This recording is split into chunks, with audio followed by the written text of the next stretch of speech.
అటువంటి ఆదివారం నుంచి ఈ ఆదివారం వరకు కూడా దేవుడు తన ఉచితమైన కృప చూపించి ఈ రీతిగా సజీవ లెక్కలో నిలబెట్టి మరి దేవుని మందిరంలోకి మనందరం కూడా తీసుకొని వచ్చి దేవుని ఆరాధించడానికి, ఆయన గణపరచడానికి, దేవుడి మాటలు వినటానికి, వినిపింపటానికి మాకు దేవుడు ఇచ్చినటువంటి మహా తరుణాన్ని బట్టి, సమయాన్ని బట్టి దేవునికి నా హృదయపూర్వక కృతజ్ఞతాస్తుతులు అర్పిస్తూ ఉన్నాను. స్తోత్రం చెప్పండి గట్టిగా.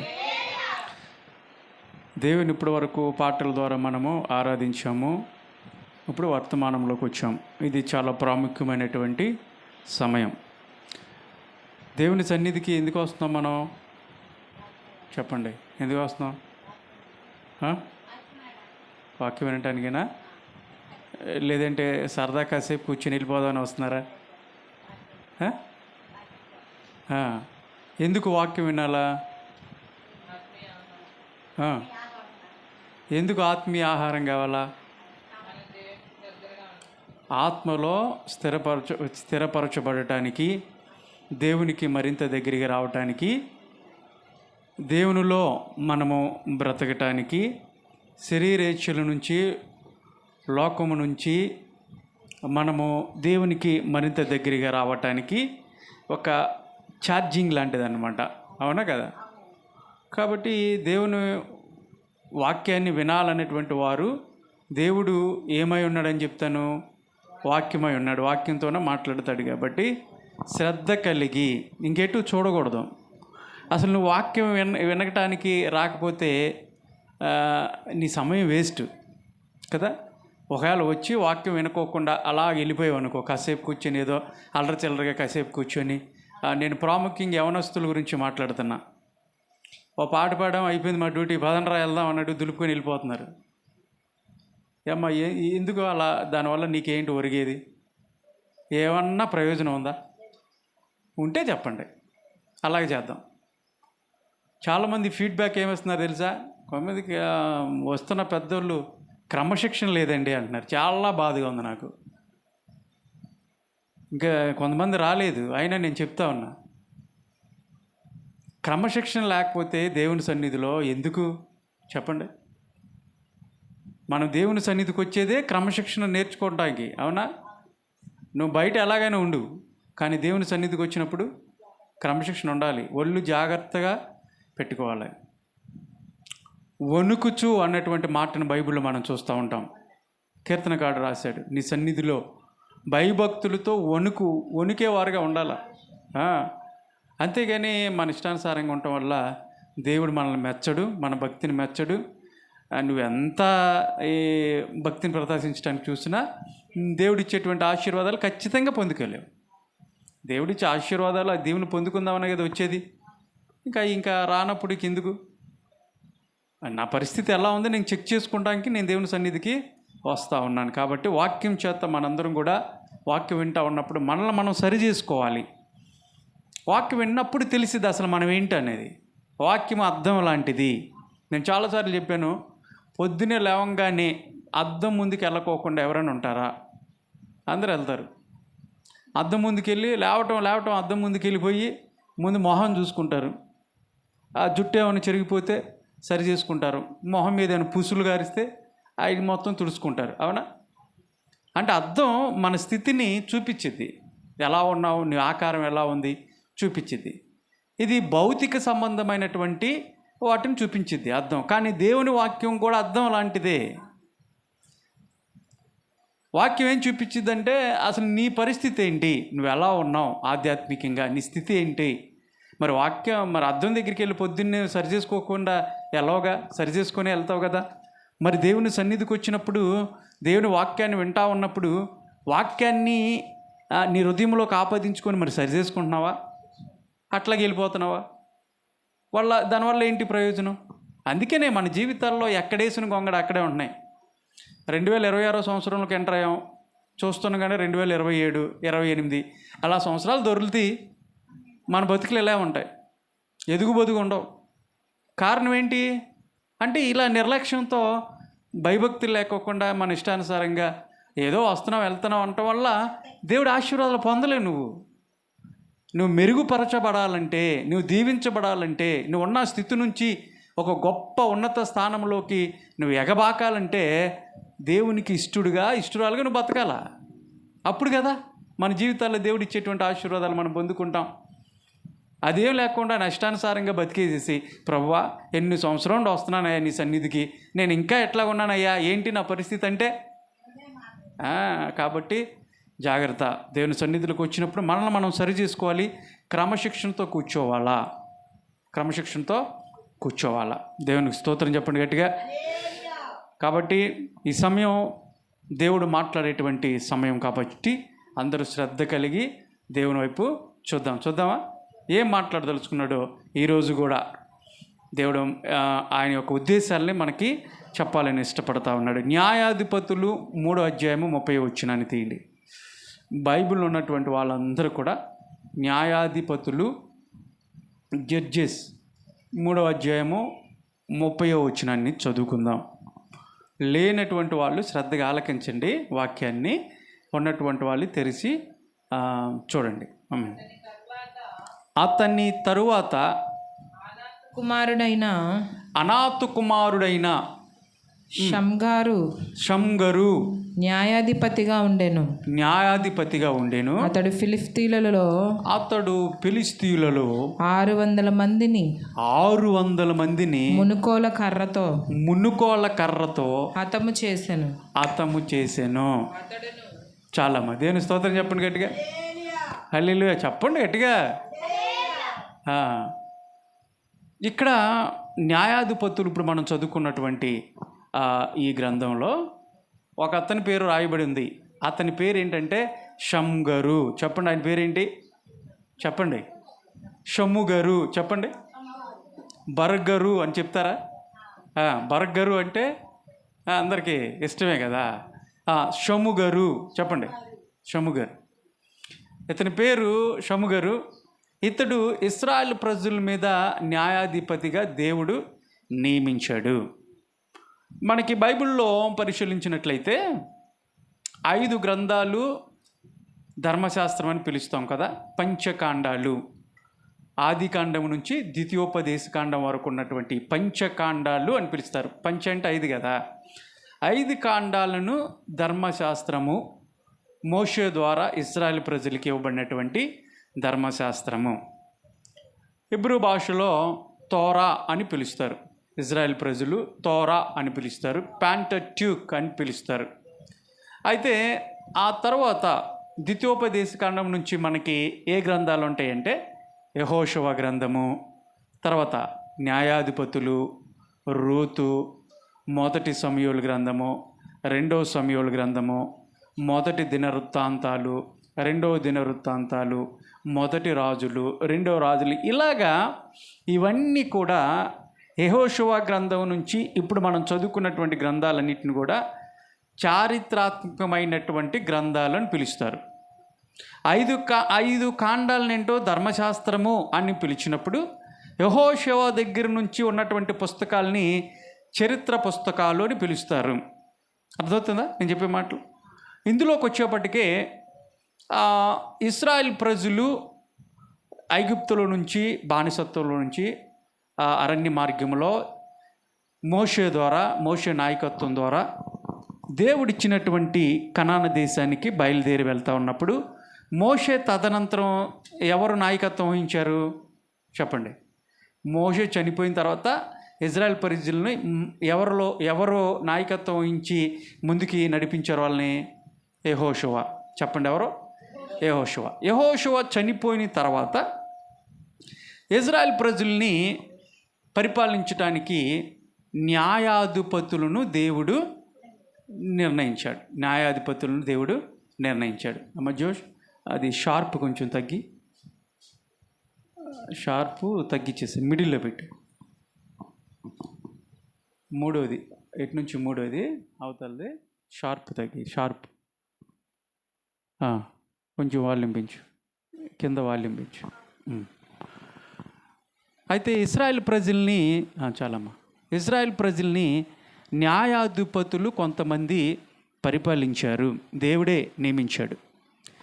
ఎంతమంది న్యాయాధిపతులు ఉన్నారు అంటే 15 మంది న్యాయాధిపతులు ఇజ్రాయెల్ ప్రజల్ని పరిపాలించారు. ఎంతమంది గుర్తుంచుకోవాలి? 15 మంది. మొదటి న్యాయాధిపతి పేరు ఎవరైనా చెప్పగలరా? ఒత్నీయేలు. చెప్పండి, పేరేంటి? ఒత్నీయేలు. చివరి న్యాయాధిపతి ఎవరో? సమూయేలు. చెప్పండి, సమూయేలు. అయితే ఒత్నీయేలు మొదటివాడు, తర్వాత రెండోది యెహూదు, మూడోది ఇప్పుడు మనం చదువుకున్నటువంటి అనాతు కుమారుడైనటువంటి షమ్గరు, తర్వాత దెబోరా, గిద్యోను. ఇలాగా ఒక 15 మంది న్యాయాధిపతులను దేవుడు నియమించి ఇజ్రాయెల్ ప్రజల్ని కాపాడుతూ వచ్చాడు. ఎవరి నుంచి? శత్రువుల చేతుల నుంచి కాపాడుతూ వచ్చాడు. మిద్యానీయులు, ఫిలిస్తీయులు, ఇలాగా శత్రువులు, ఇశ్రాయేల్ ప్రజలకి శత్రువులైనటువంటి వారి చేతుల్లో నుంచి దేవుడు ఇశ్రాయేల్ ప్రజల్ని కాపాడటానికి ఒక న్యాయాధిపతిని ఆయా సందర్భాల్లో నియమించుకున్నాడు. ఇశ్రాయేల్ ప్రజలు ఏం చేసేవాళ్ళంటే, యెహోషువ చనిపోయిన తర్వాత ఆ తదుపరి వచ్చినటువంటి తరాలు మారుతూ ఉంటాయిగా, బిడ్డల తర్వాత బిడ్డలు పుడుతూ ఉంటారుగా, అవునా?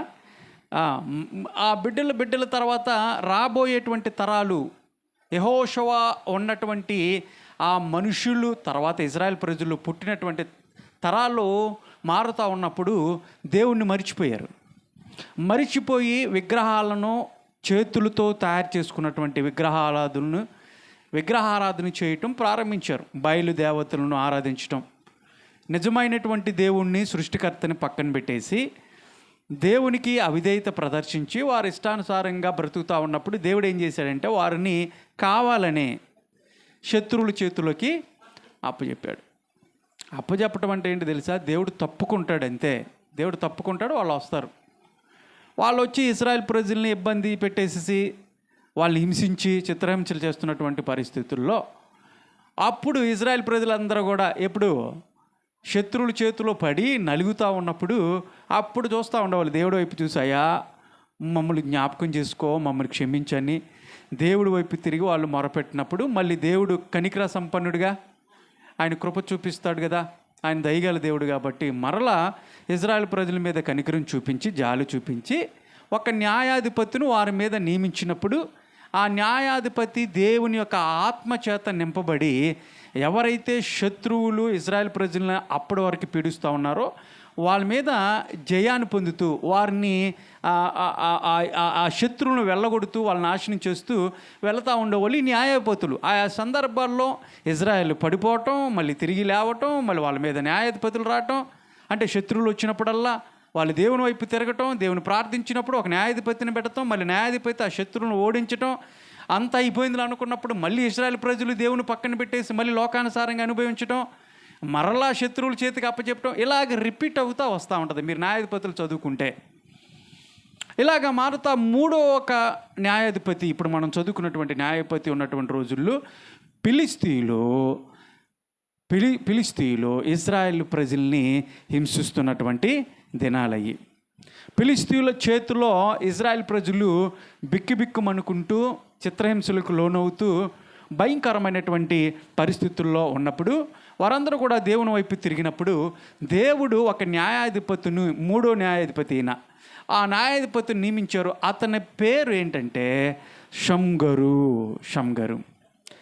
అతని యొక్క తండ్రి పేరు రాయబడింది అనాతు కుమారుడైనటువంటి షమ్గర్ని దేవుడు న్యాయాధిపతిగా ఇశ్రాయేల్ మీద నియమించినప్పుడు శత్రువులైనటువంటి ఫిలిస్తీయులని జయించటానికి, శత్రువుల బెడద నుంచి ఇశ్రాయేల్ని కాపాడటానికి ఆ రోజున షమ్గరును నియమించినప్పుడు షమ్గరు దేవుని ఆత్మతో నింపబడి ఒక రోజున అతని దగ్గర ఒక కర్ర ఉందంట. దాన్ని మునికోళ్ళ కర్ర అని పిలుస్తారు. మునికోళ్ళ కర్ర అంటే ఏంటి అంటే ఒక కర్ర పట్టుకునేటువంటి దగ్గర లావుగా ఉంటుంది, చివరికి వెళ్ళే కొద్దిగా సన్నగా వెళ్ళి చివర ఒక సూది ఉంటుంది. ఆ సూది చివర ఉంటుంది, దాన్ని ఇలా పొడవగానే లోపలికి వెళ్ళిపోద్ది, అంత షార్ప్గా ఉంటుంది అంట. దాన్ని మునికోల కర్ర అని పిలుస్తారు. ఒకసారి దమస్కులో యేసుప్రభుని హింసిస్తున్నటువంటి సౌల్ని దేవుడు ఏమన్నాడు? సౌలా మునికోళ్ళ కర్రకు నువ్వు ఎదురు నిలబడగలవా? అది నీకే గాయం కదా అన్నాడు. అంటే దాని అర్థం ఏంటంటే మునికోల ఇలా సన్నగా చివరు ఉంటుంది కదా, దానికి ఎదురుగా ఉండి నువ్వు ఇలా కొడతా ఉన్నావు అనుకో కాళ్ళుతో, ఎవరికి గాయం అయింది? కొట్టేవాడికే గాయం అవుతుంది. అది దాని అర్థం. ఓకేనా? అలాంటి మునికోళ్ళ కర్ర దేవుడు కూడా దాన్ని ఉపయోగించాడు. ఆ మునికోళ్ళ కర్రతోనంట షమ్గరు 600 మంది ఫిలిష్తీయుల్ని చంపేశాడు ఒకే రోజు. దేవుని స్తోత్రం కలుగును గాక. ఒక సాధారణమైనటువంటి కర్రతో 600 మంది శత్రువులను చంపడం అంటే సాధ్యమైనటువంటి పనేనా? ఇక్కడ షమ్గరు చేశాడని బైబిల్ నిర్ధారిస్తూ ఉంది. ఓకే, అయితే షమ్గరు పేరు ఇక్కడ ఒక్క చాట రాయబడి ఉంది. అంటే 1-2 చోట్ల లేదంటే ఒక చోట బైబిల్ గ్రంథంలో కొన్ని పేర్లు పరిశుద్ధాత్మ దేవుడు లిఖించాడు. కొన్ని సందర్భాల్లో నేను వారి గురించి అనేకమైనటువంటి ఆధ్యాత్మికమైనటువంటి సత్యాలు దాగి ఉన్నాయని చెప్పేసి నేను చెప్తా ఉంటాను కదా. అట్లాగే ఇక్కడ అంటే వీరిని ఏమంటారంటే అన్సీన్ హీరోస్ అని పిలుస్తారు. అంటే ఒక్కసారో 2 సార్లు రాయబడతాయి అంతే పేర్లు, ఇంక వీళ్ళ పేర్లు ఎక్కడ ఉండవు. అయినా కానీ దేవుడు ఎందుకు వాళ్ళ పేర్లని రాయించాడు అంటే వాళ్ళ నుంచి మనం నేర్చుకోవాల్సినటువంటి పాఠాలు ఉన్నాయి. అందుకనే బైబిల్లో ఏ పదము కూడా ఏ మాట కూడా నిష్ప్రయోజనంగా దేవుడు పొందుపరచలేదు, రాయించలేదు. మనందరం దాని నుంచి ఏదో సత్యాన్ని నేర్చుకోవటానికి దేవుడు ఆ పేర్లను రాయించాడు. మీరు చూడండి బైబిల్ గ్రంథంలో అబ్రహాము గురించి చాలా చోట్ల ఉంటుంది కదా, ఇస్సాకు గురించి ఉంటుంది, యాకోబు గురించి ఉంటుంది. అట్లాగా దావీదు గురించి మాట్లాడుకుంటాం, డానియేలు గురించి మాట్లాడుకుంటాం. అనేక సందర్భాలు ఎక్కువగా వాళ్ళ పేర్లు బైబిల్ గ్రంథంలో మనకు కనపడుతూ ఉంటాయి. కానీ తక్కువ సార్లే కనపడేటువంటి పేర్లు కొన్ని ఉన్నాయి. అంటే 1-2 సార్లు. ఇక్కడ షమ్గరు అన్నటువంటి పేరు ఇక్కడ మాత్రమే రాయబడ్డది. ఈ న్యాయాధిపతులు ఈ గ్రంథంలో 1-2 చోట్ల ఇక్కడ మాత్రమే రాయబడింది. తర్వాత ఇక ఆయన పేరు ఎక్కడ కూడా కనపడదు. అయితే చాలా క్లియర్గా రాశాడు దేవుడు. ఇతడు 600 మందిని తన చేతి కర్రతో చంపేశాడు అని చెప్పేసి, మునుకోళ్ళ కర్రతో చంపాడని దేవుడు అక్కడ కొంచెం విశదీకరించి ఆ మాటను రాయించి పెట్టాడంటే ఇక్కడ ఏదో మనం నేర్చుకోవాలని అర్థం అనమాట. అర్థమవుతుందా? చూద్దాం, ఏం నేర్చుకుందాం, ఏం పాఠాలు దేవుడు నేర్పించబోతా ఉన్నాడు అని కనుక గమనించినట్లయితే షమ్గరు యొక్క తండ్రి పేరు అయితే రాయబడింది. ఉందా? తండ్రి పేరు ఉందా? ఇంకేం లేదు, అతని గురించి డీటెయిల్గా ఏమి లేదు. కానీ అతని తండ్రి పేరు ఏంటంట? ఇప్పుడు చదువుకున్నాం, చెప్పండి. అతని తండ్రి పేరు ఏంటి? అనాతు. ఏంటి అనాతు? ఎంటలేదు మీరు, నాకు రెస్పాండ్ అవ్వాలి. అనాతు. అతని పేరు అనాతు. ప్రతి పేరుకి ఒక అర్థం ఉంటుంది. ఉంటుందా? ఉంటుంది. బైబిల్లో ప్రతి ఒక్క పేరుకి అర్థం ఉంది. దాన్ని బిబ్లికల్ ఎటమాలజీ అని పిలుస్తారు. అంటే ఆ పేరుకు తగినటువంటి అర్థం, దాని అర్థం. కాబట్టి ఇక్కడ అనాతు అన్నటువంటి పేరుకు అర్థం ఏంటంటే జవాబు అని అర్థం. చెప్పండి, ఏంటి అర్థం? ఇప్పుడు అనాతు అని పిలిచినప్పుడల్లా నువ్వు జ్ఞాపకం చేసుకోవాల్సింది ఏంటి తెలుసా? జవాబు, ఆన్సర్, జవాబు. అంటే మానవ జీవితంలో, ప్రతి ఒక్కరి జీవితంలో ఎన్నో ప్రశ్నలతో కూడినటువంటి, మదిలో ఎన్నో ప్రశ్నలు తలెత్తుతూ ఉంటాయి కదా. బహుశా ఇక్కడ కూర్చున్నటువంటి వారు కానీ, ఈ వాక్యం ఎవరైతే వింటూ ఉన్నారో, ప్రపంచంలో ఉన్నటువంటి ప్రతి ఒక్క మానవ జీవితంలో ఎన్నో సవాళ్ళు, ఎన్నో ప్రశ్నలతో కూడినటువంటి జీవితాన్ని వాళ్ళు కొనసాగిస్తూ ఉన్నారు కదా. మీ జీవితాల్లో కూడా కొన్ని ప్రశ్నలు ఉంటాయి. ఈ ప్రశ్నలన్నిటి కూడా జవాబులు వెతుక్కోవటానికి చాలామంది ప్రయాసపడుతూ ఉంటారు. తమ జీవితాల్లో ఎదుర్కొంటున్నటువంటి ఆ ప్రశ్నలకి జవాబులు ఎక్కడి నుండి వస్తాయి, మాకు జవాబు ఎవరు చెప్తారు, ఎక్కడి నుంచి మేము జవాబు పొందగలము అని కొంతమంది ఏం చేస్తూ ఉంటారంటే ఆ బుక్ స్టోర్లోకి వెళ్ళి అక్కడ ఉన్నటువంటి పుస్తకాలు చదువుతూ ఉంటారు. మీ ప్రశ్నలకు జవాబు, లేదంటే జవాబులు అన్నటువంటి ఒక టైటిల్ కనపడుతూ ఉంటుంది అక్కడ. సరే, మన ప్రశ్నలకి జవాబులు ఉంటాయేమో అని చెప్పేసి ఆ పుస్తకాలు తీసుకొని చదువుతూ ఉంటారు. కానీ వాళ్ళకి జవాబులు దొరుకుతాయా? దొరకవు. ఒక్కొక్క సందర్భాల్లో ఏమవుతుంది తెలుసా? మీ ప్రశ్నలకు ఇవిగో జవాబులు అని చెప్తున్నటువంటి కొంతమంది వ్యక్తులు, అంటే పుస్తకాలు రాసినటువంటి వాళ్ళే, వాళ్ళ యొక్క వ్యక్తిగత జీవితంలో వాళ్ళు ఎదుర్కొంటున్నటువంటి ప్రశ్నలకి జవాబులు దొరక్క చాలామంది సూసైడ్ చేసుకొని చనిపోతూ ఉన్నారు ఈ రోజున. అంటే మీ ప్రశ్నలకి జవాబులు చెబుతామన్నటువంటి వాళ్ళే వాళ్ళ జీవితాల్లో కూడా ప్రశ్నలు ఉంటాయి కదా. ఆ ప్రశ్నలకి జవాబులు దొరకక చాలామంది ఆ విధంగా సూసైడ్ చేసేసుకుంటా ఉన్నారు. మరి మానవ జీవితంలో ఎదురవుతున్నటువంటి అనేకమైనటువంటి ప్రశ్నలకి జవాబు ఎక్కడ దొరికిద్ది అంటే, ఒక వ్యక్తి యేసు ప్రభు దగ్గరికి వచ్చినప్పుడు మాత్రమే జవాబు అనేది పొందుకుంటారు. దేవుని స్తోత్రం చెప్పండి. ఇంక నువ్వు ఎక్కడికి తిరిగినప్పుడు కూడా, ప్రపంచంలో జవాబుల కోసం నువ్వు ఏ ప్రయత్నాలు చేసినా, ఎక్కడికి వెళ్ళినప్పుడు కూడా, ఏ బాబాల దగ్గరికి వెళ్ళినా, ఏ గురువుల దగ్గరికి వెళ్ళినప్పుడు కూడా మేము జవాబులు చెప్తాం మీ ప్రశ్నలకి అన్నటువంటి వారి జీవితాల్లో అనేకమైనటువంటి ప్రశ్నలతో సతమతం అయిపోతూ ఉంటారు. ఈ రోజున జవాబు అనేది నీ ప్రశ్నకి ప్రపంచంలో ఎక్కడ దొరకదు, కానీ నా యేసయ్య దగ్గరికి వచ్చినప్పుడు మాత్రమే నీకు జవాబు దొరుకుతుంది. ఎందుకంటే ఆయన జవాబై ఉన్నాడు. దేవుని స్తోత్రం కలుగును గాక. అది ఏదైనా సరే ప్రశ్న, ఏ ప్రశ్న అయినప్పటికీ కూడా బైబిల్ గ్రంథాన్ని పట్టుకోండి, బైబిల్ గ్రంథాన్ని చదవండి, ప్రతి ఒక్కరికి కూడా జవాబు అనేది దొరికింది. బైబిల్ గ్రంథంలో జవాబు లేనటువంటిది ఏముండదు. మానవ జీవితంలో ఎదుర్కొంటున్నటువంటి ప్రతి ఒక్క ప్రశ్నకి జవాబు బైబిల్ గ్రంథంలో దేవుడు రాయించాడు. ప్రతి ఒక్క ప్రశ్నకి జవాబు రాయించాడు.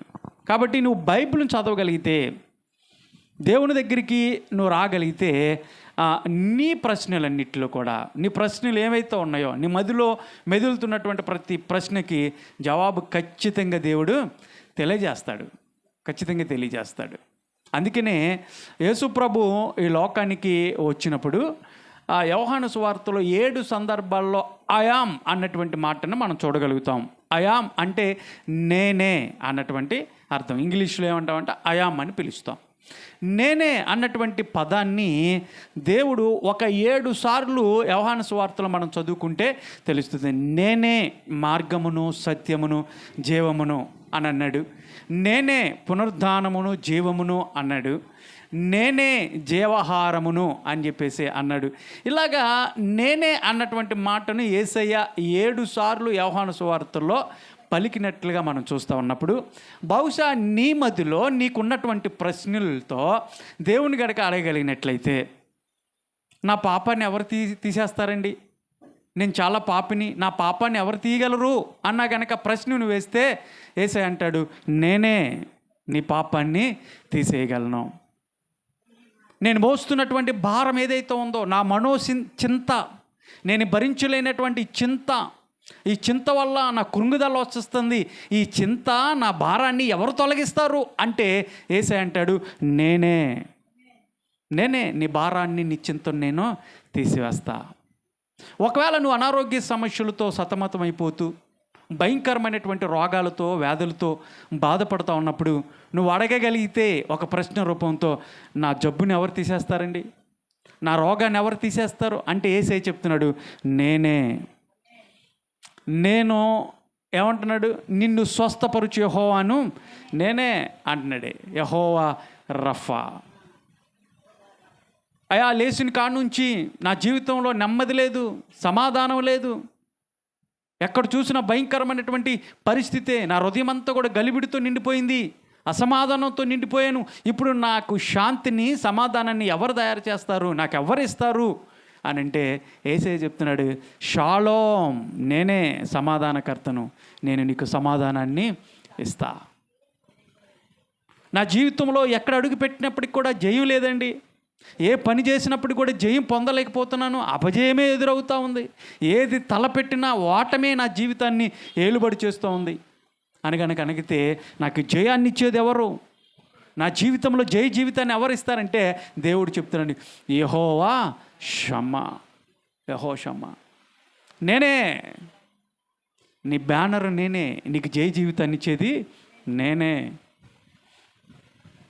ఈ రోజున నీకు ఎదురవుతున్నటువంటి ప్రశ్నలు ఏవైతే ఉన్నాయో, నువ్వు ఎదుర్కొంటున్నటువంటి ప్రతి ఒక్క ప్రశ్నకి, నువ్వు ఎదుర్కొంటున్నటువంటి ప్రతి సవాళ్ళకి మరి ఎక్కడ కూడా నీకు ఆన్సర్ లేదు, యేసయ్య దగ్గరే నీకు ఆన్సర్ ఉంది, జవాబు నేనే అన్నటువంటి మాటతో ఈరోజు నిన్ను బలపడుతూ ఉన్నాడు. దేవుని స్తోత్రం కలుగును గాక.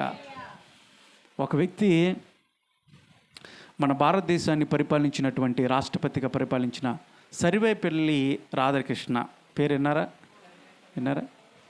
సర్వేపల్లి టీచర్స్ డే అంటారుగా. టీచర్స్ డే అంటే ఆయన యొక్క పుట్టినరోజు సర్వేపల్లి రాధాకృష్ణ గారు.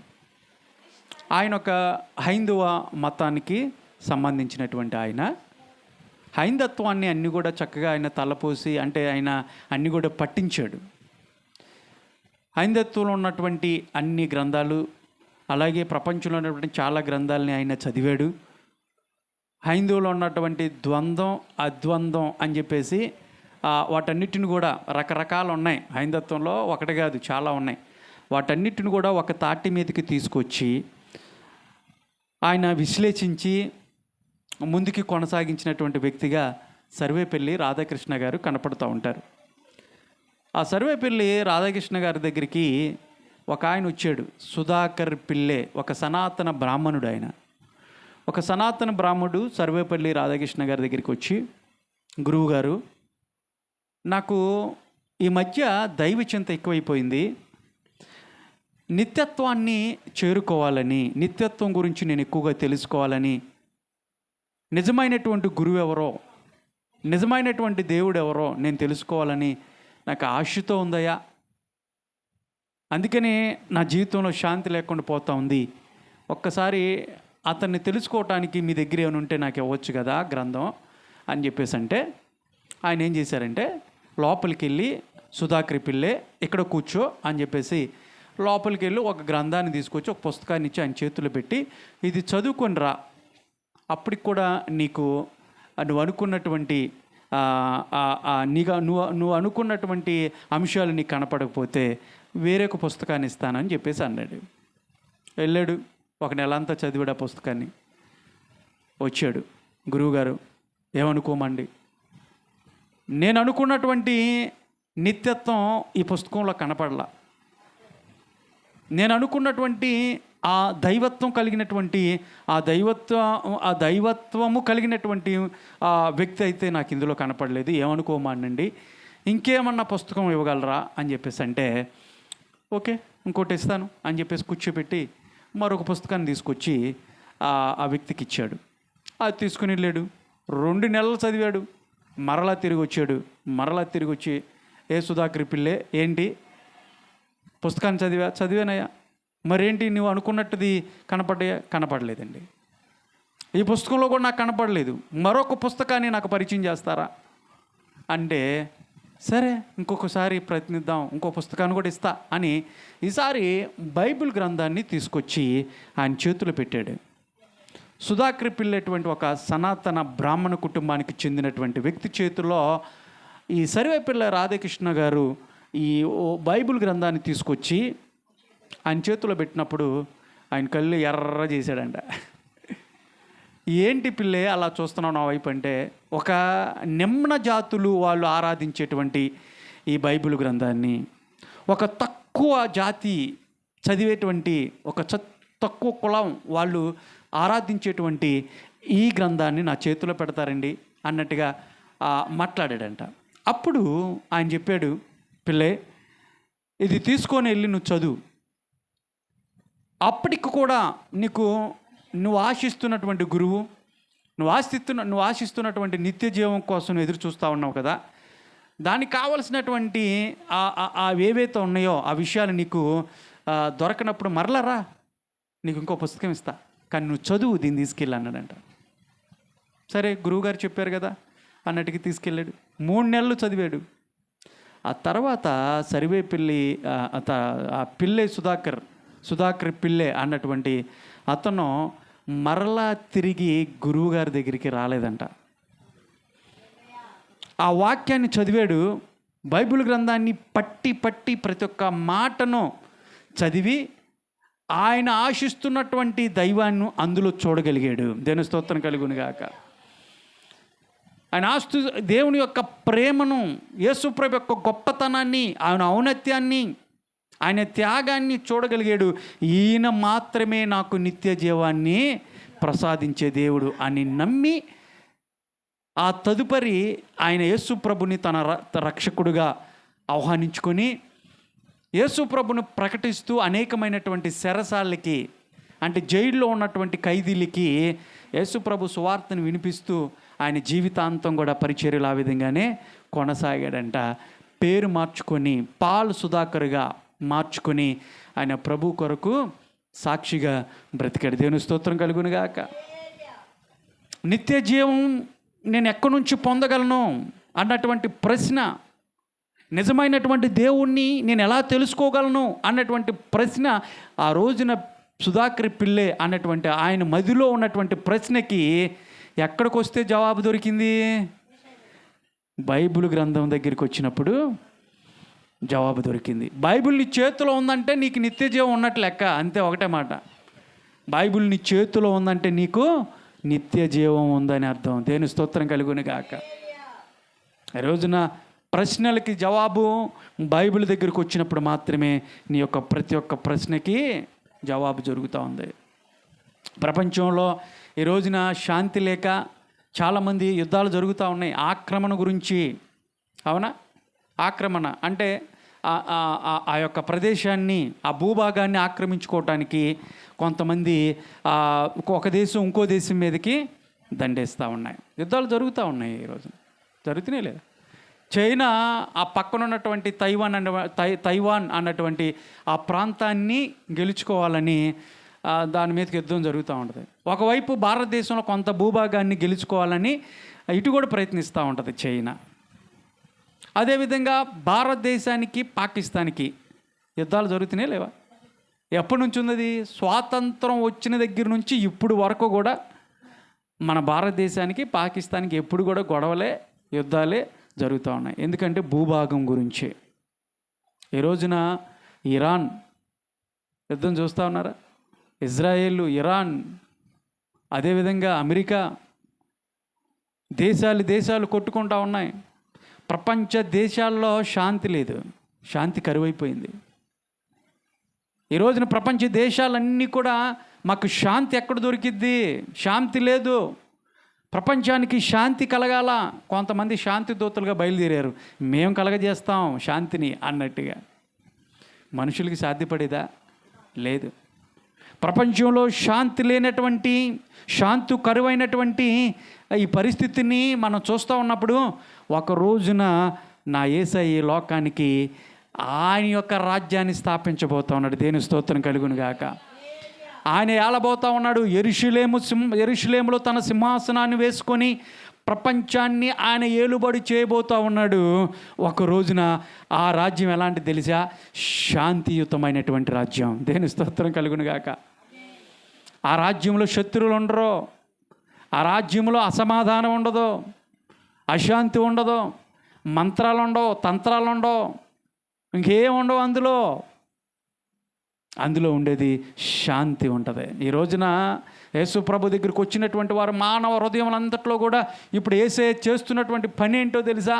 నీకు శాంతిని కలగజేస్తూ నీ హృదయంలో నెమ్మదిని, శాంతిని, సమాధానంతో నింపి ఆయన కడతా ఉన్నప్పుడు, ఇది ఆత్మలో సంబంధమైనటువంటి శాంతి అయినప్పుడు భౌతిక సంబంధమైనటువంటి శాంతిని భూమి మీద ఆయన పరిపాలించబోతూ ఉన్నాడు. దేవుని స్తోత్రం. కనుక దానికి కావలసినటువంటి అడుగులన్నీ కూడా ఈ రోజున పడతా ఉన్నాయి. జాగ్రత్త గమనించండి. అనాతు అన్నటువంటి మాటకు అర్థం ఏంటండి? జవాబు అని అర్థం. అనాతు అన్నటువంటి మాటకు అర్థం ఏంటి? జవాబు అన్నప్పుడు ఇప్పుడు అనాతు అని పిలిచినప్పుడల్లా కూడా ఆయన మాటను ఉచ్చరించినప్పుడల్లా, బాబు అనాతు అనగానే ఈ ఎదుటి వ్యక్తులు గుర్తు చేసుకోవాల్సింది ఏంటంటే తెలిస్తే, ఆయన పిలిచినప్పుడల్లా నా యేసే జవాబు, నా దేవుడే జవాబు అని అర్థం. ఎదుర్కొంటున్నారా? తెల్లారి లేచిన కాడి నుంచి నా జీవితంలో నెమ్మది లేదండి, అడుగునడుగుని నిరాశే, ఒకరి తర్వాత ఒకటి ఇబ్బందులు వస్తూ ఉన్నాయి, నిందలు వస్తూ ఉన్నాయి, ప్రతికూల పరిస్థితులు వస్తూ ఉన్నాయి, ఏం చేయాలో తెలియట్లేదు అని కనుక బహుశా ఇక్కడ కూర్చున్నటువంటి వాళ్ళ మదిలో కనుక ఎలాంటివి ఉంటే, నీ జీవితంలో అలాంటి ప్రశ్నలతో కలిగి ఉన్నట్లయితే నీకు జవాబు ఎక్కడికి వస్తుంది తెలుసా? యేసు ప్రభు దగ్గరికి వచ్చి నువ్వు అడిగినప్పుడు మాత్రమే నువ్వు ఎదుర్కొంటున్నటువంటి ప్రతి ఒక్క ప్రశ్న, నువ్వు ఎదుర్కొన్నటువంటి ప్రతి ఒక్క సవాలు, భయం ఉండొచ్చు, ఆందోళన ఉండొచ్చు, దిగులు ఉండొచ్చు, నిరాశ ఉండొచ్చు, నైరాశ ఉండొచ్చు, వీటన్నిటిలో కూడా దేవుడు ధైర్యపరుస్తూ నీకు జవాబును అనుగ్రహించేటువంటి దేవుడు. చెప్పండి, అనాతు అన్నట్టు మాటకి జవాబు అన్నటువంటి మాటను మనం ఇక్కడ చూసుకున్నట్లయితే, రెండోది అనాతు యొక్క కుమారుడి పేరు ఏమని చెప్పాం? చెప్పండి అమ్మా, వింటున్నారుగా? చెప్పండి, గట్టిగా చెప్పండి.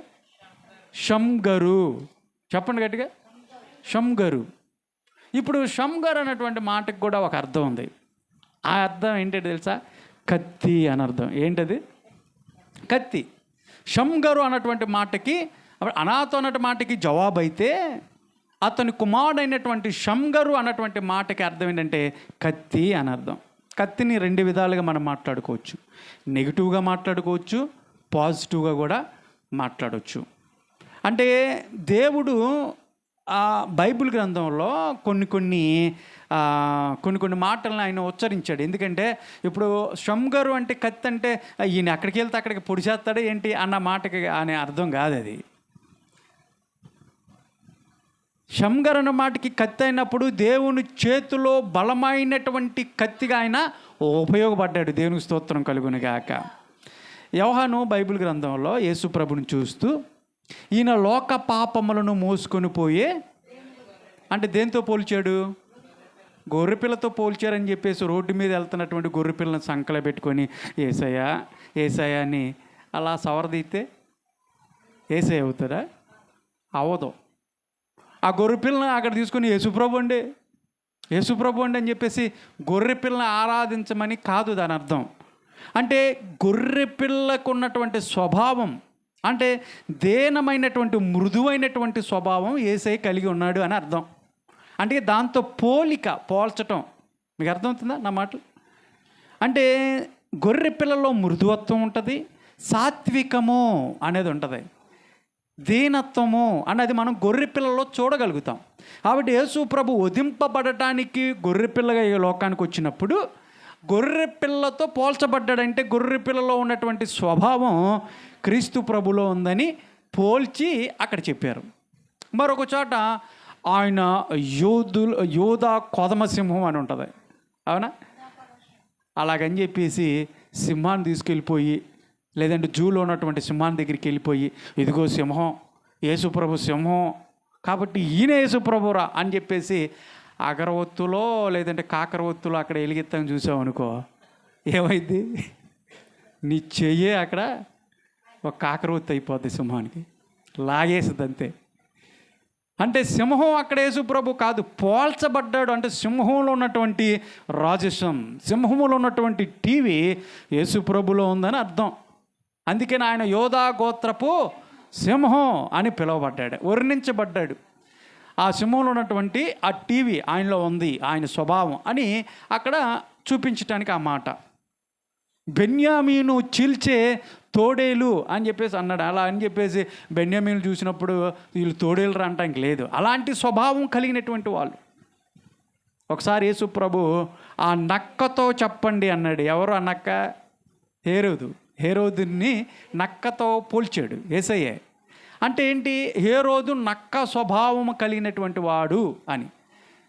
మీకు అర్థమవుతుందా? అంటే ఇక్కడ ఒక పేరుకు దేవుడు ఒక అర్థాన్ని ఇచ్చాడంటే దాన్ని మనము అతని జీవితంలో ఏ విధంగా చూడాలంటే స్వభావముతో చూడాలి.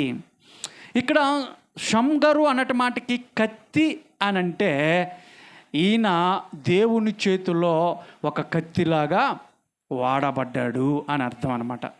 అంటే కత్తికున్నటువంటి స్వభావం, చురుకైనటువంటి స్వభావం, అంటే నెగిటివ్గా తీసుకోవచ్చు. ఇక్కడ నేను మాట్లాడుతుంది పాజిటివ్గా మాట్లాడుతూ ఉన్నా. అంటే నెగిటివ్గా ఎలా చూసుకోవచ్చు? కత్తిని ఎలా చూడవచ్చు చెప్పండి? నెగిటివ్గా కత్తి అంటే బైబిల్ వాక్యం చెప్తుంది, వారు మాటలు వరదీసిన కత్తులు లాంటివి అన్నాడు ఒకసాట. బుద్ధిహీనులు ఎవరైతే ఉన్నారో, మూర్ఖ బుద్ధుట్టున్నటువంటి వాళ్ళు, దేవుని తెలియనటువంటి వాళ్ళు, వారి మాటలు అంటే ఎలా ఉంటాయంట? వాళ్ళ నాలుకలు వరదీసినటువంటి కత్తులు లాంటివి అన్నాడు. అంటే ఇక్కడ మాటలని లేదంటే నాలుకని ఏ విధంగా పోల్చాడంటే కత్తితో పోల్చాడు అక్కడ. అంటే ఒక చోట ఒక వ్యక్తితో కాసేపు అక్కడ ఉన్నారనుకో, టప టప టప 4 పోట్లు పొడిచేస్తాయి. దేంతో? కత్తితో కాదు, మాటలతో పొడిచేస్తారు చూడండి కొంతమంది. ఆ మాటలు ఏమవుతాయంటే గాయం అయిపోతాయి, హృదయాన్ని గాయపరుస్తాయి. కానీ వాళ్ళు కత్తితో పొడిచారు నిజంగా అంటే లేదు, నాలుగుతో, వాళ్ళ నోటి మాటతో. చాలామంది ఈ రోజున వాళ్ళ మాటలు ఎలా ఉన్నాయి తెలుసా? వరదీసినటువంటి కత్తుల్లాగా ఉన్నాయి, పొదునైనటువంటి కత్తులు, పొదును పెడతా ఉన్నారంట. వాక్యం చెప్తా ఉంది.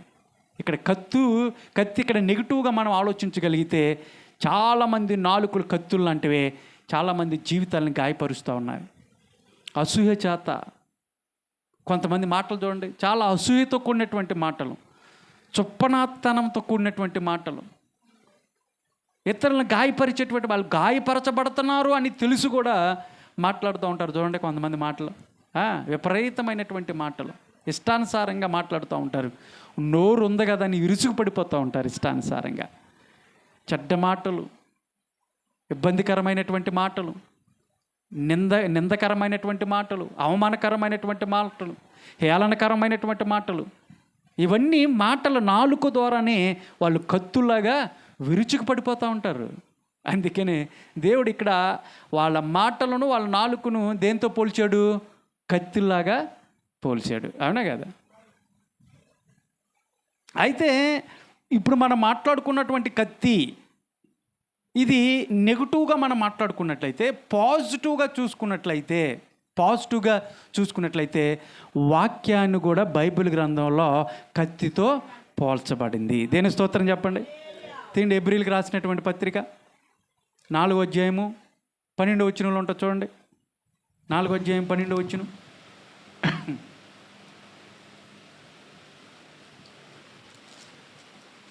ఎబ్రిల్ రాసిన పత్రిక 4:12. ఎందుకనగా దేవుని వాక్యము సజీవమై. దేవుని వాక్యము ఎలాంటిదంట? మొదటిది సజీవమై, బలము కలదై. రెండోది బలము కలదై. రెండంచులు గల. మూడోది రెండంచులు గల. ఎటువంటి ఖడ్గము కంటెను వాడిగలదై.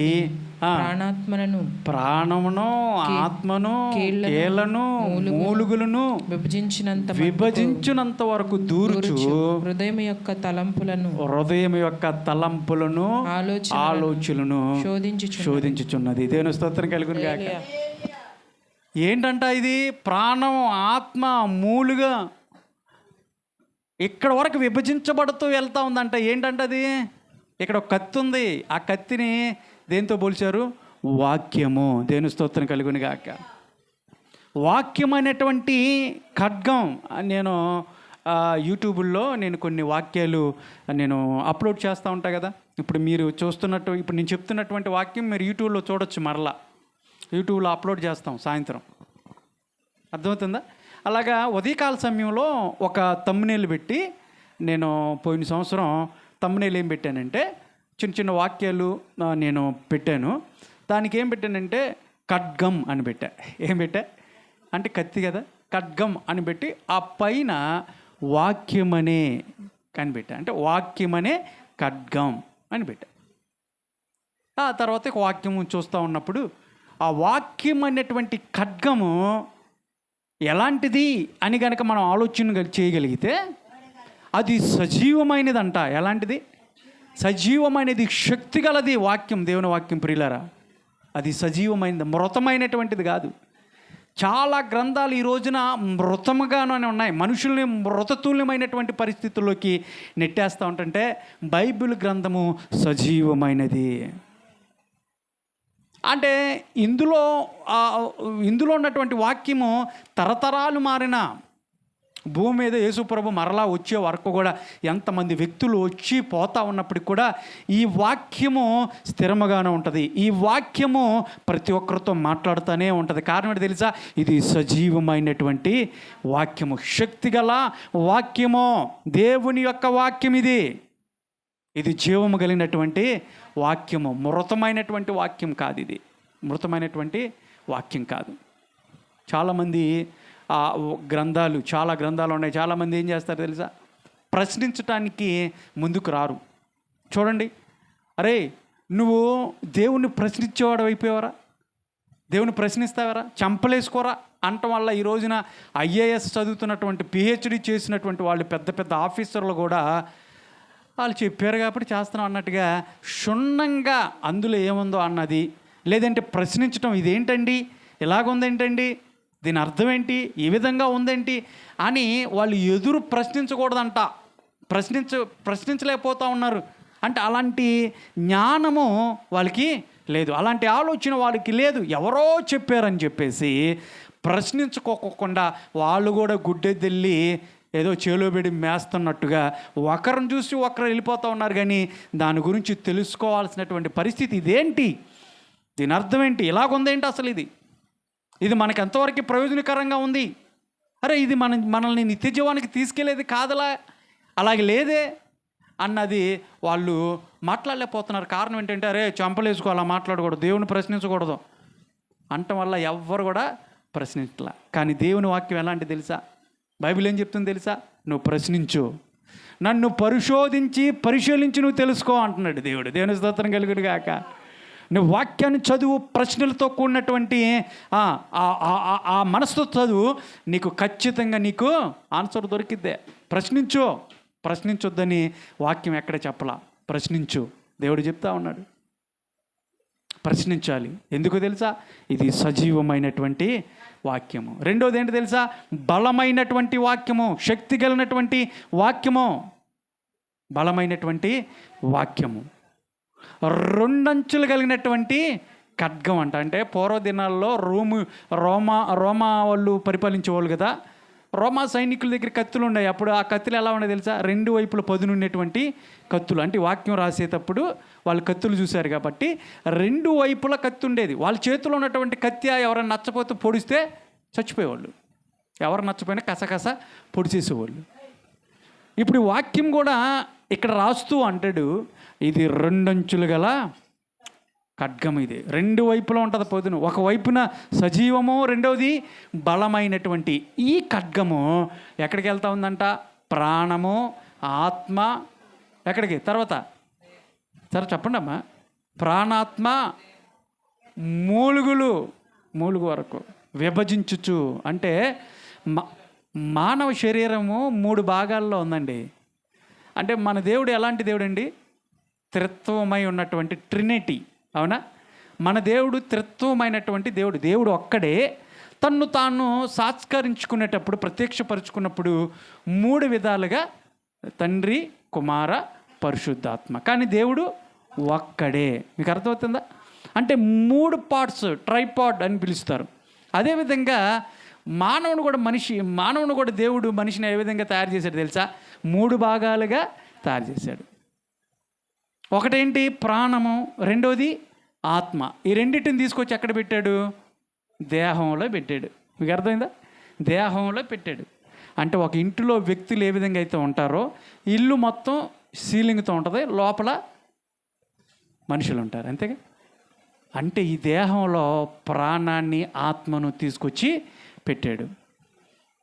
మనిషి చచ్చిపోయినప్పుడు ప్రాణం పోద్ది, ఆత్మ దేవుడి దగ్గరికి వెళ్ళిపోద్దా,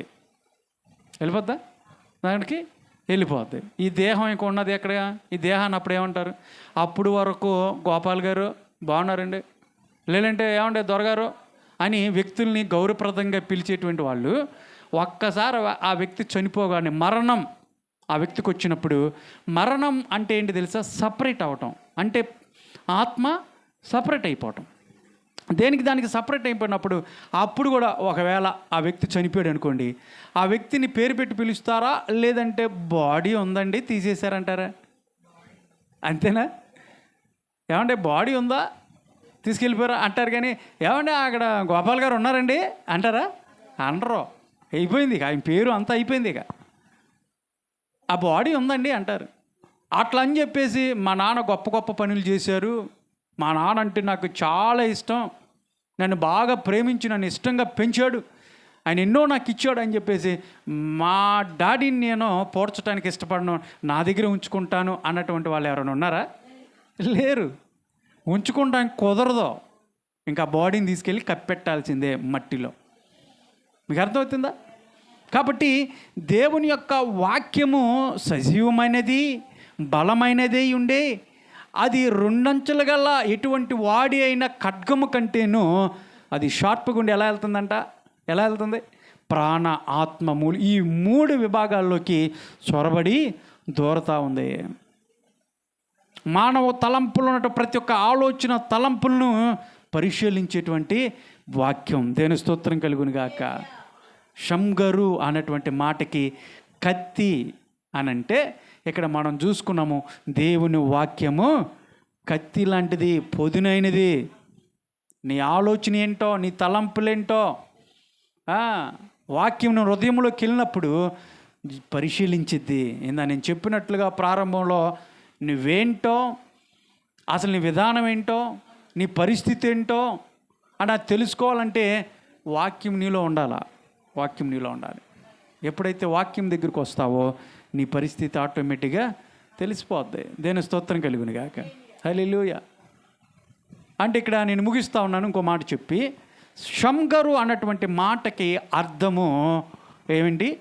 కత్తి అన్నటువంటి. నెగిటివ్గా చెప్పుకున్నాము, పాజిటివ్గా కూడా చెప్పుకున్నాం. ఒక దొంగ దగ్గర, నరహంతకుడి దగ్గర కత్తి ఉంటే ఆడి ఇష్టానుసారంగా పొడి చేస్తాడు. అదే కత్తి డాక్టర్ దగ్గర ఉందనుకో, డాక్టర్ గారు ఏం చేస్తారు? ఆయన కూడా కోస్తాడు కదా, దేహాన్ని కోస్తాడు. దేహాన్ని ఆయన ఎందుకు కోస్తాడు అంటే ఆ దేహంలో ఉన్నటువంటి మలినాన్ని తీసివేయటానికి, ఆ చెడుగడ్డలో లేదంటే క్యాన్సర్ గడ్డలో ఆ లోపల ఉన్నటువంటి ఏవైతే ఉన్నాయో మనల్ని ఇబ్బంది పెట్టేవి వాటినంటిని తీసేస్తాడు. అంటే ఆయన కత్తి ఎందుకు ఉపయోగిస్తాడంటే బాగు చేయటానికి. ఒక నరహంతకుడు కత్తిని ఎందుకు ఉపయోగిస్తాడంటే నాశనం చేయటానికి. దేవుని వాక్యం కత్తి లాంటిది అన్నప్పుడు ఆ వాక్యం ఎలా చేస్తుంది తెలుసా? మనల్ని బాగు చేసేటువంటి వాక్యం, మనల్ని సరిచేసేటువంటి వాక్యం. దేవుని స్తోత్రం కలుగును గాక. ఈ షంగరు, ఇలాంటి షంగరు నాయకుడిగా, న్యాయాధిపతిగా దేవుడు నియమించినప్పుడు ఇశ్రాయేలు ప్రజల మీదకి ఫిలిష్తీయులు దండెత్తి వచ్చినప్పుడు ఆయన ఏం చేశాడు అని మనం పరిశీలిస్తే ఆ ముందున్న మాట, ఆయన దగ్గర ఒక కర్ర ఉందంట, మునుకోల కర్ర ఉందంట. ఆ కర్రతో ఫిలిష్తీయుల్ని 600 మందిని చంపేశాడు. 600 మందిని చంపేశాడు. అది ఫిలిష్తీయులు ఎలాంటి వాళ్ళు తెలుసండి? ఫిలిష్తీయులు ఏమన్నా తక్కువ వాళ్ళ, ఏమన్నా బలహీనులా? 600 చంపటం అంటే మాటలా? దేవుని శక్తి లేకుండా చంపగలిగాడా? చంపలేదు. ఫిలిష్తీయులు చాలా బలవంతులు. గొలియాతు ఎలాంటోడు? బలవంతుడా బలహీనుడా? ఆయన దేహం ఎంత హైట్? 6 మూరల జానుడు, అంటే 10 అడుగులు, అంటే దృఢమైనటువంటి బాడీ కలిగినటువంటి వాళ్ళు. ఫిలిష్తీయులు మంచి బలాఢ్యులు వాళ్ళు. అలాంటి వారిని 600 చంపటం అంటే చేతి కర్రతో అది సామాన్యమైనటువంటి విషయం కాదు. అది విషయం కాదు. ఫిలిష్తీయులు ఆ రోజుల్లో ఏం చేస్తూ ఉన్నారు? అసలు వాళ్ళ పరిస్థితి ఏంటి అంటే, ఒక మాటని జ్ఞాపకం చేస్తాం చూడండి. న్యాయాధిపతులు 5వ అధ్యాయం 6వ వచనం. న్యాయాధిపతులు 5వ అధ్యాయము 6వ వచనం. వాళ్ళు ఎలాంటి ఇబ్బందులు చేస్తూ ఉన్నారంటే, రాజ్య మార్గాలన్నిటిని కూడా వాళ్ళు మూసేసి ఎడారులుగా చేసేసారండి. ఇజ్రాయెల్ ప్రజల్ని ఎలా హింసిస్తూ ఉన్నారంటే, ఆ రోజుల్లో వాళ్ళు నడుస్తున్నటువంటి రాజమార్గాలు ఏవైతే ఉన్నాయో ఆ రాజమార్గాలన్నిటిని కూడా ఎడారి మార్గాలుగా చేశారంట. ఎవరిని నడవటానికి వీల్లేదు. అనాతి కుమారుడైన షంగరు దినములలో, యాయేలు దినములలో ఎలా అయిపోయినాయి అంటే రాజమార్గాలు ఎడారులుగా అయిపోయాయి. ప్రయాణస్తులు చుట్టూ త్రోవలో నడిచిరి. ఇక్కడ చూడండి, ఇశ్రాయేల్ ప్రజలు నడవలసినటువంటి రాజమార్గాలన్నీ కూడా ఎడారులుగా చేసేసారంటండి ఫిలిష్తీయులు. అంటే ఒక ప్రాంతానికి వెళ్ళాలంటే చుట్టూ వెళ్ళాల్సినటువంటి పరిస్థితి. రెండోది అంటే రాజమార్గం అంటే ఏంటి? హైవే. ఇప్పుడు మనం చూస్తూ ఉంటాం కదా, రహదారులు పెద్దవి హైవే అంటాం కదా. హైవేలో వెళ్ళాల్సినటువంటి పరిస్థితి, రాజ్య మార్గంలో నడవాల్సినటువంటి ఇజ్రాయిల్ని భయపెట్టేసి భయం గుప్పిట్లో తీసుకొచ్చి వాళ్ళని ఇబ్బంది కలుగజేస్తూ ఆ మార్గంలో నడవనీకోకుండా ఆ మార్గాలన్నీ కూడా మనుషులు నడవనప్పుడు ఎలా అయిపోతాయి? ఎడారుల్లాగా అయిపోతాయి. ఎడారుల్లాగా చేసి పడేశారు. ఇజ్రాయెల్ని ఆ విధంగా భయంకరమైనటువంటి పరిస్థితుల్లోకి తీసుకొచ్చారు ఫిలిష్తీయులు. రాజమార్గంలో నడవటానికి వీల్లేదు. వాళ్ళు వెళ్ళాల్సినటువంటి ప్రాంతానికి వెళ్ళాలంటే ఈ రాజమార్గంలోకి వెళ్తే వాళ్ళు ప్రయాణం చక్కగా సాగిద్ది. అయితే వాళ్ళకి అలాంటి ఇబ్బంది ఉంది కాబట్టి వాళ్ళు చుట్టూ కూడా తిరిగి వెళ్ళాల్సినటువంటి పరిస్థితి. మనం వెళ్తున్నటువంటి మార్గంలో అక్కడ ఒక పాము ఉందండి అంటే ఎవరైనా వెళ్తారా? వెళ్ళరు, చుట్టూ వెళ్తారు. బండి నడుపుతూ ఉన్నప్పుడు అక్కడ పోలీసులు కాసారండి, రాస్తున్నారు అన్నప్పుడు ఎక్కడి నుంచి బండి ఏం చేస్తారు తెలుసా? అలా తిప్పుకొని వెళ్తారు. దూరం అయినప్పుడు కూడా ఇటు వెళ్ళటానికి వీల్లేదు, పోలీసు వాళ్ళు ఫైన్ రాస్తున్నారని చెప్పేసి అలా తిరిగి వెళ్తారు. అక్కడ ఫిలిష్తీయులు ఉన్నారు కాబట్టి, ఇబ్బందికరంగా వాళ్ళు చేస్తూ ఉన్నారు కాబట్టి భయంతో ఇజ్రాయెల్ ప్రజలందరూ కూడా చుట్టూ తిరిగి వెళ్తూ ఉన్నటువంటి పరిస్థితి. చూడండి, అదే మాట ఈ రోజున అంటే దేవుని యొక్క ప్రజలమైనటువంటి మనం రాజమార్గంలో నడవాల్సినటువంటి మనల్ని అపవాదిగాడు ఏం చేస్తున్నాడు తెలుసా? ఆ మార్గంలో నడవనీకోకుండా ఆ మార్గాలన్నింటిని కూడా మూసేసి ఎడారి మార్గాలుగా చేసేసాడు ఈ రోజున అపవాదిగాడు. ఇర్మియా గ్రంథం 9వ అధ్యాయం 21వ వచనం చదువమ్మా. ఇర్మియా గ్రంథం 9వ అధ్యాయం 21వ వచనం అక్కడ ఉంటుంది ఒక మాట చూడండి. మాట్లాడవాడు. ఇర్మియా గ్రంథం 9వ అధ్యాయము 21వ వచనం. అపవాదిగాడు చేస్తున్నటువంటి పనులు ఎలా ఉన్నాయో చూద్దాం. అక్కడ 9:21.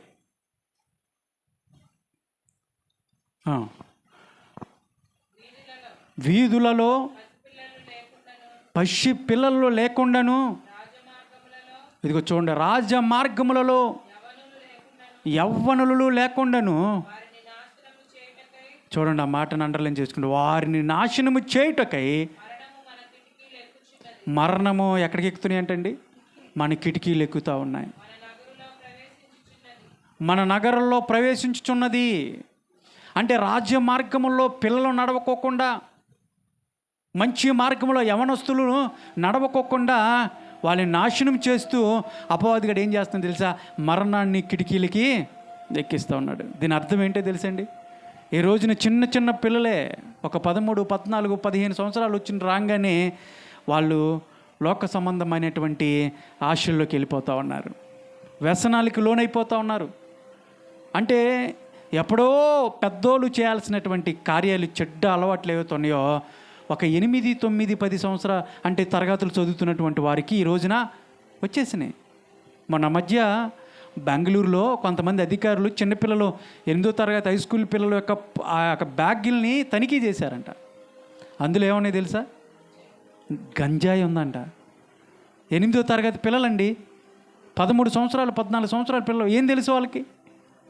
గంజాయి ఉన్నాయి, డ్రగ్స్ ఉన్నాయంట, మందు బాటిల్స్ కనబడ్డాయంట, ఇంకా చెప్పకూడనటువంటి అవన్నీ కూడా అందులో ఉన్నాయంట. అంటే ఒక వ్యక్తి పాడవటానికి కావాల్సిన వస్తువులన్నీ కూడా పిల్లల బ్యాగులో లభించాయంట. ఆడపిల్లల బ్యాగులో ఉంటాం చూడండి, మగపిల్లలు మాత్రమే కాదు, ఆడపిల్లల బ్యాగులో. 8వ తరగతి. ఏం తెలుసు వాళ్ళకి? ఏం తెలుసండి వాళ్ళకి? అంటే అపవాదిగాడు ఏ విధంగా వాళ్ళని తీసుకెళ్తున్నాడు చూడండి. రాజమార్గంలో నడవాల్సినటువంటి పిల్లలని వాడు ఎడారి మార్గంలో నడిపిస్తూ ఉన్నాడు వాళ్ళందరిని కూడా. అప్పుడే ఆ సంవత్సరంలోనే 8వ తరగతిలోనే వాళ్ళు ఎన్ని అలవాటు చేసుకుంటే, ఒక వ్యక్తి అనుభవించాల్సినటువంటి అన్నీ కూడా అప్పుడే అలవాటు చేసుకొని ఒక 20 సంవత్సరాలు రాగానే అనుభవించాల్సిన అన్నీ కూడా అనుభవించేసి ఇంకేమున్నాయండి అని ఆ 20 సంవత్సరాలు రాగానే, యవ్వన కాలంలో రాగానే వాళ్ళు తీసుకుంటున్నటువంటి తీర్మానాలు ఎలా ఉన్నాయి తెలుసా? ఇంకేముందండి, అంతా అయిపోయింది కదా, రోగాలు వచ్చేసినాయి, శరీరం అంతా కూడా నలిగిపోయింది.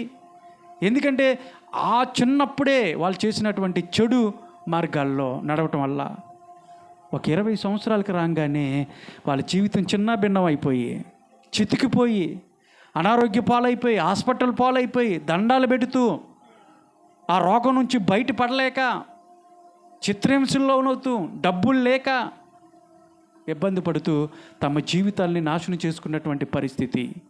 అపవాదిగాడు రాజ్య మార్గాల్లో వేస్తే దేవుడు ఆ రాజ్య మార్గాలలో నుంచి వాడు ఏం చేస్తున్నాడు తెలుసా? ఆ మార్గంలో నడవకోకుండా చిన్న పిల్లల్ని ఏం చేస్తున్నాడు? ఎడార మార్గంలోకి నడిపిస్తూ ఉన్నాడు. యవనస్తులందరిని కూడా వాళ్ళ మార్గాల్ని చెరిపేస్తూ ఉన్నాడు. వాళ్ళని చెరిపేసేసి వాళ్ళ మరణం వరకు తీసుకొచ్చేసి, మరణం ఎక్కడికి ఎక్కుతుందంట? కిటికీలకి ఎక్కుతూ ఉంది. పిల్లలని, యవనస్తులందరూ కూడా అపవాదిగాడు పాడు చేస్తూ ఉన్నాడు. యేసయ్య ఈ లోకానికి వచ్చింది బాగు చేయటానికైతే అపవాదిగాడు ఎందుకు వచ్చాడు తెలుసా? మనల్ని పాడు చేయటానికి. దారి తప్పి తిరుగుతున్నటువంటి మనందరినీ, చెడ్డ మార్గాల్లో తిరుగుతున్నటువంటి మనందరిని కూడా, జీవితాలన్నీ కూడా చిన్న భిన్నమైపోయి వ్యసనాలకి అలవాటు పడిపోయి మన జీవితాలన్నీ నాశనం అయిపోతూ ఉంటుంటే, యేసు ప్రభు ఈ లోకానికి వచ్చి రాజమార్గంలో నడవలసినటువంటి నీవు అక్రమమైనటువంటి ఎడారి మార్గంలో నడుస్తున్నటువంటి నిన్ను ఆయన ప్రేమ చూపించి నిన్ను బాగు చేసి తిరిగి నిన్ను రాజమార్గంలో నడిపించడానికి వస్తే, అపవాదిగాడేంటో రాజమార్గంలో ఉన్నటువంటి మనందరిని కూడా ఎడారి మార్గంలో చేస్తూ ఉన్నాడు. ఎడారి మార్గంలో చేస్తూ ఉన్నాడు. ఫిలిష్తీయులందరూ కూడా అపవాదిగాడికి సాదృశ్యంగా కనపడుతూ ఉన్నాడు. ఇశ్రాయేలు ప్రజలందరూ కూడా, దేవుని ప్రజలందరూ కూడా ఇబ్బందికరంగా చేస్తూ రాజమార్గంలో వాళ్ళందరూ కూడా నడవకోకుండా ఆ త్రోవలన్నిటిని కూడా, ఆ రాజమార్గంలన్నిటిని కూడా ఎడారి మార్గములుగా చేస్తే, ఇక్కడ షమ్గరు తన మున్నికోళ్ళ కర్రను తీసుకొని వెళ్ళి అలాంటి భయంకరమైనటువంటి అపవాది లక్షణాలు కలిగినటువంటి శత్రువు అయినటువంటి ఫిలిష్తీయుల మీదకి వెళ్ళి 600 మందిని హతమార్చాడంట ఆ రోజున.